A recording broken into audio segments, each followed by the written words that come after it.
E aí, vocês pensaram se em alguma situação, já enfrentaram alguma situação, alguma pergunta, alguma situação difícil de sair como educadora, como mãe? Em relação a isso que a gente está falando sobre, na verdade, deixa eu relacionar as pessoas que estão assistindo a gente agora, a gente está falando no programa de hoje sobre a erotização infantil. E eu perguntei para as meninas aqui antes de ir para a cozinha se elas se lembravam de alguma situação constrangedora, alguma pergunta, alguma coisa que aconteceu com elas aí durante a criação dos filhos ou o trabalho na escola, etc. Ninguém lembrou? Não, eu me lembro, como eu falei, eu já estou na segunda fase, né? Vendo crescer a educação dos netos, mas que uma das minhas filhas, com 9 anos, a gente almoçando e brincando, meu marido é muito brincalhão e tudo, aí ela virou e falou assim, eu já sei como é que faz para ter neném. Falei, sabe, filha? Sei sim, vocês acham que eu não sei? Falei, não, tudo bem, depois você vai contar para a mamãe o que você sabe, para eu saber se você sabe certo ou aprendeu errado. Então, depois conversei com as meninas sobre... Então, eu aproveitava situações assim, e quando vinham perguntas, eu nunca achava que era um horror. Tratava como uma coisa natural, e aí o meu posicionamento, será que vocês ouviram o que é certo? Aí conta para a mamãe e a partir daí eu podia educá-los. Isso é ótimo. É bom destacar também que o Atilano Muradas, ele tem uma musiquinha chamada Sementinha, que fala e que conta de uma forma mais lúdica, né, para a criança como ela veio ao mundo. Então, antes deles me perguntarem a respeito disso, eu mostrei a musiquinha para eles, e é uma historinha que ele conta, bem bonitinha, sabe? Que o papai colocou uma sementinha na barriga da mamãe, e essa sementinha foi crescendo, e teve um bracinho, perninha, cabecinha.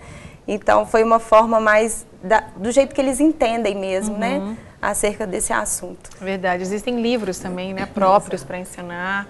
E, graças a Deus, em casa ninguém me perguntou nada, não sei depois de hoje, porque elas estão aqui atrás. Mas eu vejo uma diferença muito grande entre uma educação sexual e uma erotização infantil. A educação é você realmente educar, porque o sexo faz parte da sua vida. Uma coisa natural que você tem que fazer à medida que a criança vai crescendo, né? Para que ela possa assimilar. A questão da erotização eu vejo, primeiro com essa precocidade, antecipando, queimando etapas, né? A Bíblia diz que há tempo para todo propósito, com né? certeza. Então, queima-se etapa. A questão da moda, a questão do tipo de dança que a criança inocentemente está dançando por causa do ritmo e com gestos que provocam, que são provocantes, que são eróticos, sem que ela saiba. É verdade. Então, esse é um problema mais também, sério. né? Quem que elas querem seguir, quais são os modelos que elas querem seguir. É verdade. E o modelo que elas estão tendo hoje é, infelizmente, né, esse modelo negativo, né? E forte, né? Porque muito forte. Massifica na cabeça deles mesmo. A gente foi... Não, pode falar. Desculpa. Eu fui criada no interior, né? Então, as brincadeiras eram muito mais saudáveis, né? Hoje, as crianças elas brincam, mas essa brincadeira de adulto, né? Essa brincadeira que pula essas etapas. Então, eu me lembro, a gente sempre brincava de, né, as pegadinhas lá do amarelinha, pique-pega, 5 Marias, era tudo muito natural. E a minha mãe, ela, assim, a gente não conversava sobre sexo. Era um assunto, assim, que não podia perguntar.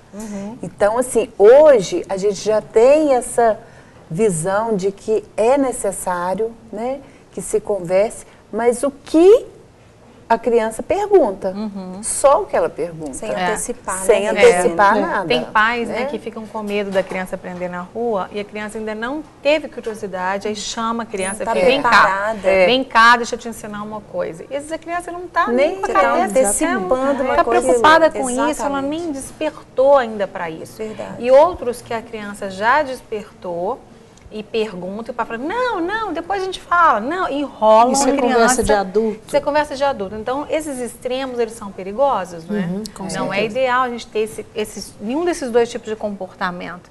Eu acho que é ideal nós, como pais, observar os nossos filhos o tempo todo, que a gente pode observar e ver a reação deles. se perguntam, vamos responder aquilo que eles perguntaram de uma maneira lúdica, de uma maneira inteligente, de uma maneira clara que eles vão entender. Às vezes o pai ele não quer que o filho entenda também, né? Então ele explica de uma forma super complicada, o filho assusta ele, pronto. Ou então superficial, né? Passa rápido. Então é muito sério. A gente foi num aniversário de crianças, as meninas foram, e tava uma gracinha, tinha uns monitores, estavam cantando músicas infantis e tal, e dançando, e as crianças estavam dançando, as minhas meninas estavam dançando lá na frente. De repente começou. Eles começaram a tocar aquelas músicas, não funk, mas outras músicas, né, que ficaram super famosas. E tinha um monitor que ele fazia gestos muito sensuais. E quando ele começou a tocar essas músicas, foi interessante, porque eu estava sentada numa mesa assim, e eles dançando para lá, de costas para mim. As minhas filhas, na mesma hora, olharam para mim. Já tipo estranharam, assim, e agora, né? o que eu faço? Que é Aí eu isso? deixei naturalmente. Quando ele começou a dançar muito sensual, eu fui lá, peguei elas, vem cá, gente, vamos descansar um pouquinho. Vamos lá descansar um pouquinho. Porque estava, assim, terrível. E é uma coisa realmente muito séria. Eu já falei isso aqui no programa um dia que a gente está falando de um outro assunto, falar de novo, não sei se vocês já entraram, até aquele dia que a gente passou, você não estava no Carisma, não sei, o dia que eu passei o vídeo sobre a pornografia. Sim. E se você também não assistiu, vocês não assistiram, você que está em casa, entre ali no YouTube e coloque lá o que a pornografia causa na vida das pessoas. É muito sério. Foi uma igreja americana que fez um vídeo mostrando, ela mostra estatísticas também, dados, né? E como isso entra, né? A gente sabe que a imagem na cabeça de uma criança, e outra coisa, imagem, né? Crianças que muitas vezes são expostas a ver. Sim, né? Esse é o grande problema. E essas imagens ficam na cabeça da criança para sempre. Muitas vezes assusta. Isso pode causar alguns traumas que as crianças, dependendo da idade que elas estão, depois elas vão ter dificuldade de desenvolver uma sexualidade sadia e normal, por estar sendo exposta precocemente. Sim. É verdade. Eu fui vítima disso quando criança. Eu estava brincando na garagem do prédio da minha casa e eu cheguei bem no portão e um rapaz de moto parou e começou a se masturbar na minha frente. Então, realmente, eu fiquei com aquilo na minha cabeça para poder tirar daquilo, ficou durante muitos anos. Então, isso realmente não é saudável, isso provoca até uma coisa ruim com relação ao próprio sexo, ao próprio homem, né, mais tarde.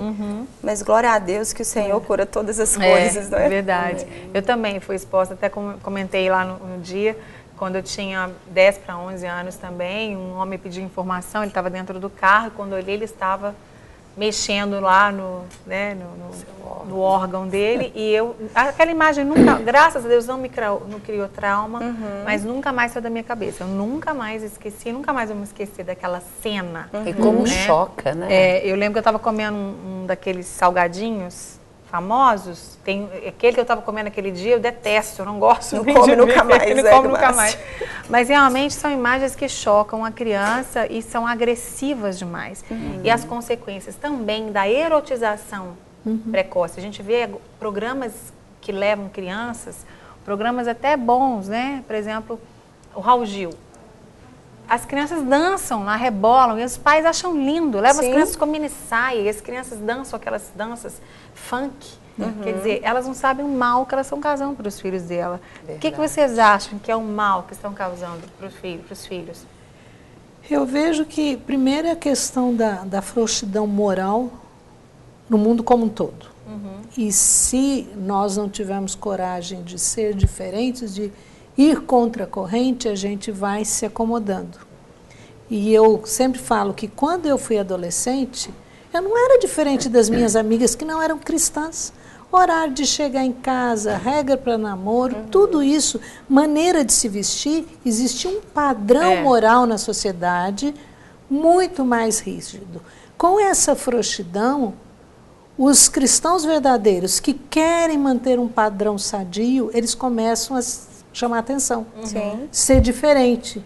Então, hoje, você ouve falar de meninas de 6, 7, 8 anos que vão em festinhas e ficam com meninos. Isso a gente ouve falar muito. O que tem? É natural.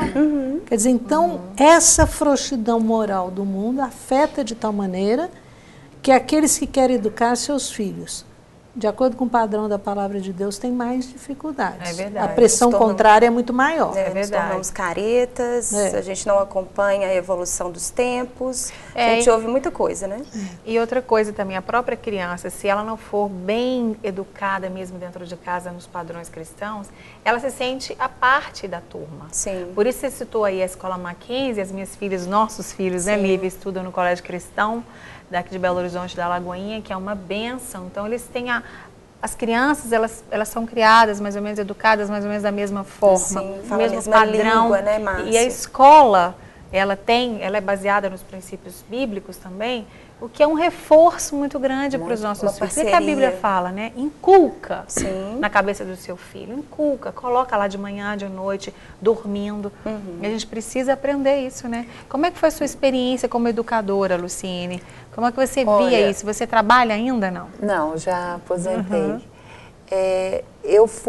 Eu estudei no Colégio Batista. Eu também. E meus filhos também, o mais velho já formou até na faculdade, e o mais novo está formando agora. É uma tranquilidade muito grande. E a gente vê assim, eu trabalhei muito tempo, né, em escola municipal, escola pública, numa comunidade carente. Então, assim, a gente realmente participa muito da vida dessas crianças. Elas são muito soltas, sabe? O pai, a mãe tem que sair, tem que trabalhar. E agora com a escola integral, né? Que é um projeto para tirar as crianças da rua, eu acredito nessa escola, mas de uma certa forma, ela afasta também as crianças do contato com os pais, né? Também, se não tiver com os pais, está na rua. Então, sabe, eu vivenciava assim, situações que eu falava só mesmo o amor de Deus para poder... Situação, né? Eu imagino. A gente vive, essa é uma situação realmente muito complexa. É um assunto complexo, porque, como a gente falou no princípio da conversa, é lutar, é remar contra uma maré mesmo, contra toda uma enxurrada de... aquela avalanche de informações e de estímulos visuais. Estímulos, por exemplo, a criança, ela tá na rua, na esquina da casa dela tem um casal, hoje em dia não só um casal de sexos opostos, pessoas do mesmo sexo. A gente vai em praças, eu já tive que tirar as minhas filhas de praças. Rápido, por causa em Belo Horizonte, do namoro das pessoas. Shoppings, essa época do ano de férias. Nossa, mas lota, e isso choca. Crianças, às vezes a gente vê meninos de, como você disse, 10, 11 anos, se atracando, assim, né? Então, esses estímulos todos, eu já vi pesquisas de ginecologistas dizendo que as crianças estão menstruando cada vez mais cedo por causa dos estímulos. Eu vi também. Os estímulos fazem com que os hormônios se estimulem muito mais e elas estão menstruando cada vez mais cedo. O organismo amadurece mais cedo. Exatamente. E o intelecto não. Eu me lembro que eu tinha 15 anos, eu amava brincar de boneca. E tinha um namoradinho, e foi lá em casa. E as minhas irmãs falavam assim, eu vou contar para ele que você brinca de boneca. Eu tive que me desfazer das minhas bonecas por causa disso. Então, assim, eu acho que o brincar na escola, ele é muito importante, sabe? Resgatar essa história do brincar, as brincadeiras, isso é muito importante. E isso tem se perdido um pouco na escola. É verdade. O faz de conta, sabe? Isso tem se perdido. E eu acho que isso é uma coisa que os educadores têm que estar muito resgatando, verdade. Cientes disso. Eu acho que a família e a escola juntas, né? A gente tem esse papel tão importante aí na vida dos nossos filhos.